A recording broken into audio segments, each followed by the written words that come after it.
Alright guys, welcome to the SummerSlam Predictions 2016 for WWE. As you can see, the pre-show is currently on. It's a very late recording. I didn't mean to leave it this late. However, stuff's happened, so it's going to be a really quick slamming through the... Basically I'm just going to slam through it, get it out, get it uploaded as quick as I can. So, glorious bomb to start things off, because it's glorious. Firstly, I just want to say a massive thanks to everybody for putting on a fantastic show last night at the NXT TakeOver Brooklyn Part 2. Everyone, literally from the talent to the cameramen, pretty much perfect job. Very well done there. Alright, so we're moving on. I don't really want to cover the pre-show because I don't normally do that, but I'm just briefly going to go through it and say the matches that they have on it, such as Sami Zayn, Neville versus Dudleys. Sami Zayn and Neville don't deserve to be on the pre-show. Especially Sami Zayn, he's just come off a feud with Kevin Owens, he doesn't deserve to be on here. I don't understand why they're doing that. And then this one, you've got the murderers of the super kick, which are downplaying the entire move, the Usos. Don't like them whatsoever. But oddly, you've got Jason Jordan and Chad Gable here. I don't understand why they're on the pre-show. They build them up as the most exciting tag team in the world. But they're on the pre-show. Bit controversial in my opinion. They shouldn't be there. So I just don't understand why they're in it. And then we've got the best of 7 match between Cesaro and Sheamus. I am going to do a prediction on this because it's potentially going to be worth something in the end. But I've got Sheamus to win this match because Cesaro's won twice. They don't count, however, for some strange reason. So technically it should still be 2-0. But no, I've got Sheamus winning on the pre-show. Hopefully they give them a good 20-minute match or a 25-minute match just to really bounce things. Alright, we're moving on to the main card now. I think this match could start things off. This is not going to be in order, by the way, but I think this could genuinely be the match that starts things off. You've got Enzo and Big Cass on the left versus Kevin Owens and Chris Jericho. The winners of this match will be Chris Jericho and Kevin Owens, mainly because we're in Brooklyn, which means Enzo and Cass are going to get massive pop. Therefore, they don't need the win. They're already over.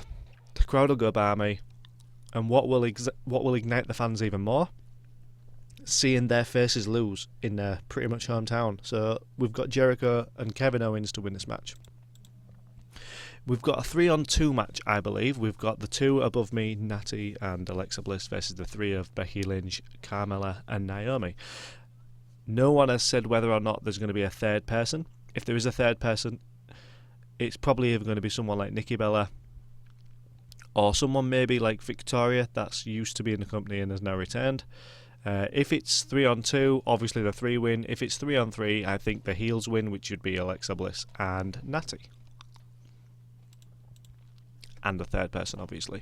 Okay, we've got Big Ruru, who's on the far left, who is possibly the best person in WWE. He's just brilliant. He really is fantastic. Versus Roman Reigns. Roman Reigns is going to get booed out of the building. If he wins here, this makes no sense. We've got Rusev to keep hold of the belt. I just want to have a sly jab at some of the Americans that are in the crowds. You're chanting USA, USA, USA. That's fine when it's Rusev versus an American. As much as Reigns was born in America, I believe, he constantly keeps saying he's Samoan. So don't chant USA, USA, USA for Reigns. He's Samoan. He keeps saying it. You just sound stupid, okay? We've got the club above me versus Xavier Woods, underrated, and Kofi Kingston. No Big E. I think Big E will return. He will cost, accidentally, the New Day to lose this match. I think we have brand new tag team champions. It's going to be a fantastic night for the club. Pretty historic, in my opinion. So we've got the club going over the New Day to become the new World Tag Team Champions. Alright, okay. We've now got The Miz, the Intercontinental Champion, versus Apollo Crews. I'm going 2 ways on this one. Number 1, if they want to make an impact, they should have Crews win in about 20 seconds. Or they could build this feud properly and keep The Miz as the champion. So I think with it WWE being WWE, they're going to have Miz retain his belt and carry this feud over. Big rumours going around for this match that Sasha Banks has also reportedly failed a wellness test policy, meaning she will be suspended for 30 days as from tomorrow. I don't know if there's any truth to that, but it's a huge rumour. There is also rumours going around that she's injured. So based on the rumours, I'm going to go with Charlotte to win back the Women's Championship. I don't know if Bayley will appear, but I do believe we may see Charlotte get the title back. Alright, we've got big match. John Cena, Creative's Golden Boy versus AJ Styles. Basically, AJ Styles needs to win this match. He needs it to establish in this company. John doesn't need the win. Losing clean does not hurt John whatsoever. AJ Styles needs this win. So I'm going with AJ Styles because that's who I want to win this match, and I think WWE know they need him to win this as well. The only thing I want in this match, if AJ Styles win, can it please be 100% clean? So there's no ref bumps, there's no dodgy moves, there's no outside interference or anything. Just a 100% clean match. Win for AJ Styles, please. Alright, I'm going to do these last three in the order of which I think they should end the show. But personally, I don't know. I think realistically, it'll either be Balor and Rollins or Lesnar and Orton to end the show. The only way that Lesnar and Orton ends the show is if someone comes back. Because if Lesnar wins clean, there is no reason to tune into Raw the following night. There is no impact. So if this show goes on last, you can pretty much guarantee someone is going to interfere or come out at the end. So with that being said, Lesnar is definitely going to win this match. There is no reason for Orton to win this match. He doesn't need the win. He's just come back. He's fresh. He doesn't need this to establish himself. He's already established. They need to book Lesnar, carry him going, make him maybe beat Rusev for the United States Championship at WrestleMania. Why not? If you could build Rusev up that strong, that it would take someone like Lesnar to beat him, that would be good booking. So I'm going with a Lesnar win here. Orton doesn't need this, like I've said. He needs to get himself into the World Championship picture, and a win over Lesnar makes him too powerful. Therefore, he's losing. Alright, we've got Dean Ambrose, the current WWE World Champion, versus Dolph Ziggler. Sadly for Dolph, there is actually more chance of me winning this match than you. Because you've just... What you need to do, Dolph, seriously, is knock on Vince's door, go in and say you want repackaging. You need new music, you need new ring attire, and you need a different persona, because your ship sailed long ago.